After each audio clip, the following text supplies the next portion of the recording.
Okay, welcome to uh, this installment. This is your assignment, and it is instructional on how to operate and access the Moodle.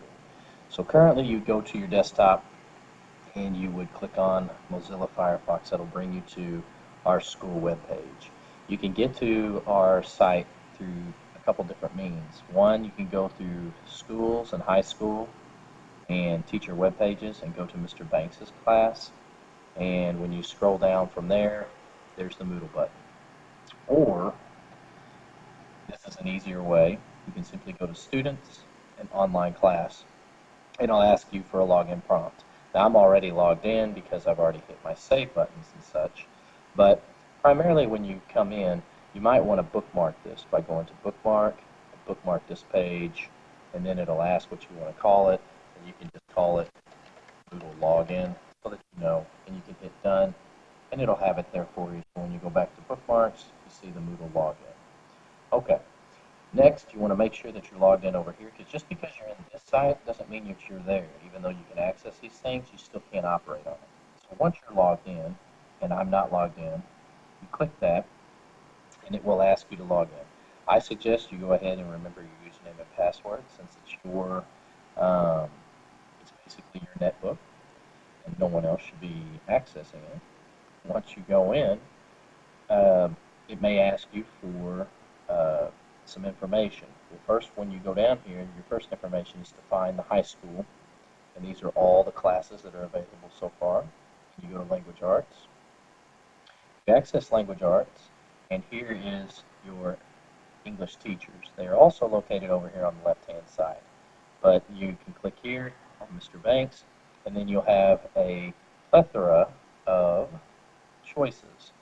Just pick the class that you're going to be in, and to save, each one has a key. The key to get in is 63670.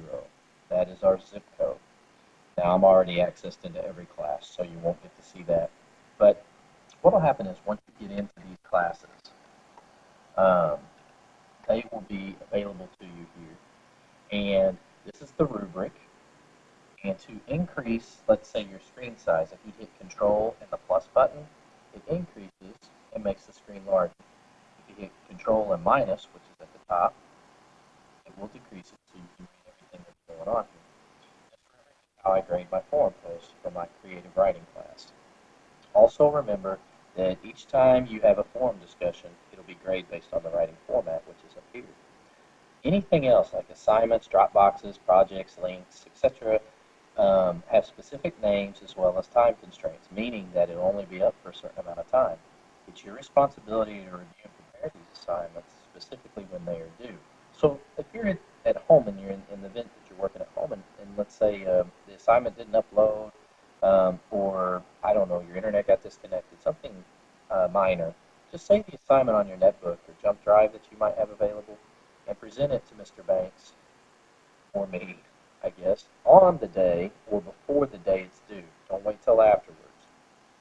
Here's a list of all the different types of assignments that we will have. That's quite a few, to be quite honest, and that's most of the year. But if I switch this to what a student would see, this is what you would see when you log in. And it's not quite as uh, threatening. As of right now, we have one and forum posting, and there it is right there. You can also go back to my website right here if you wish. Go to the podcasting website of former students who've had the class and some of the things that they have uploaded. So you can maybe see some examples of some of our assignments that we did. So, for all practical purposes, we'll click on Skinfoot, and the information we'll be allowed to see is when you get up here. Skinfoot will have the basic reading that you need, which is an article. Okay, and you can read the article first. It even has the website here that I allowed to go and see it from the website, the article itself. Once you're done reading the article, then the question will present itself here that you need to respond to. Go ahead and reply to it when you're done reading and you're ready to answer. And once it's set up, here is basically your responses. Um, Now, this part here is important. It's small. You need to go up to full screen mode, and that will increase the size like a Word document. It has all the features that a Word document would. Let me write real quick. I think input is a radical form of new tech that, if it can be done, will have dramatic impact on human beings. Basically, skin foot is you can use your actual body skin to create a monitor because of the BPU that you have in your skin, because your skin is translucent. Kind of like when you hold the flashlight up to it, you can see all the red in there, the blood moving around, and it's kind of transparent. Well, they're thinking that you can, with the right kind of almost tattoo, you can put the tattoo on there, and your body itself can become a energy powered cell that you can actually connect to the internet and do all sorts of stuff with. So anyway, once you type your answers in, you have different things that you can do with it. You can add um, bold feature, you can italicize it, even underline it if you wish. You have a strike through, so if you wanted to strike through a word, you could. You can add it as a bullet or a numbers, if you will. Other features that are available as well. If you need to undo it, you may do it this way. If you wish to change the color of the font, you may do so here. Also, you can add a background off the font too. So you got yellow over red. You can add an image if you so choose. You just have to basically click and either find it if you own it. If you have it copied into your computer, you just simply click here, and it'll ask you to go and find it. If not, then you can just go on the internet, such as, for instance, I go here and I type in skin foot. This is what it's talking about right here. And see how I've got this into your arm. Skin foot turns your arm into a touch screen with video. How cool would that be, huh? So let's say you wanted an image of it. I can take this image right here, and I simply have to go to full size view and copy this web address. Once I do, I can paste that web address in here, and then I just give it a name, Skinfoot. And then if it's too big, you got 425 by 282. Let's say I wanted to make it smaller. I can increase it by my mouse if I wanted to, but I'm adding a little border that makes it look like a picture frame around it. But I'm going to decrease the size so I can see it straight up first. And see how big it is? It's no different than me just doing this. But if I want to just go ahead and make it small right off the bat, then that would probably be my best bet. Okay, so now I've increased and I got a picture of the input. Now another cool feature is the HTML. So you know how we saw that video? Well, if we go back and I go to this right here, hopefully it's not blocked. Skinfoot videos, or any video for that matter that's on YouTube, or any video that's out there, if it is available for, let's say, it has this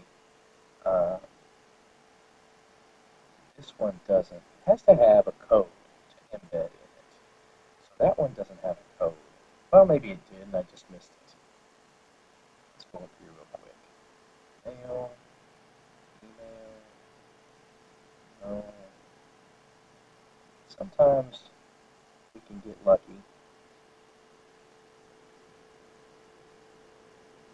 We want to share it. We need a code. That's not the code we need. Let's see if it's this one. RSS code.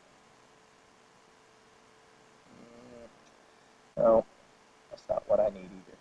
Well, let's just go ahead and bypass that and go to user. You guys should have available. If we type in input technology, it should be in there. And there it is right there. Okay, so let's just take this and pause that for a second. And in this scenario, we want to share this video and we want to embed it. This is going to give us the code right here. So if we copy this code and we go back to our creative writing and we go to HTML and we paste it and we update it, it's going to put it in there. And so now we have a video that you can watch that you posted on there, as well as your answer, which is what I'm grading for. And you also have an image that backs up what you're talking about. So there's a lot of additional things that you can add to that will help increase your chances of getting a better grade, but also making it a little more fun for you. You can change the font size as well, and whatever approach you wish. And then we can HTML code. That's pretty simple in here. So have a dramatic image on. Here's a would have put here and made it bigger and hit the bottom. Then we would have put this at the bottom, and we can always see how we picture it. Once you select it, you can change pretty much all of the setup if you want, so that it's really up to you how you want to do things. Okay, and once we've got this done, let's say that this is what we want to post. We have to give it a name, our reply, okay? We're replying to Skinfoot.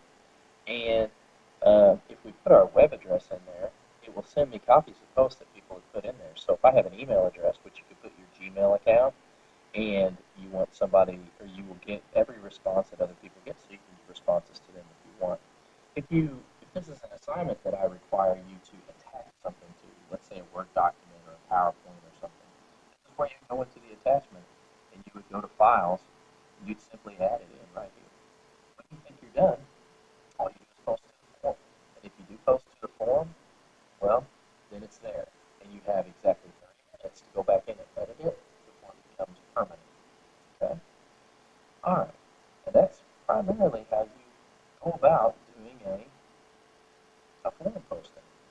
And if you notice that when you scroll down, they have different images. Up to the teacher mode. And the teacher mode itself has a lot of different assignments that I will throw at you. Notice here's a Word document. You open this up and it's a Word document that you'll save and you'll put something in. This is a Dropbox. Dropbox is set up to where you will upload whatever you do. Okay? Right now it's not open. Notice that each one has a due date on it. You click on them and they will tell you when you're supposed to do it. And it would have a browse feature right here, and you simply upload your assignment. And that's primarily how this is. We will be doing or using this every week. We will have an assignment or something to upload because we're going paperless every week. So this is your Moodle posting. Good luck to you. Have fun with it.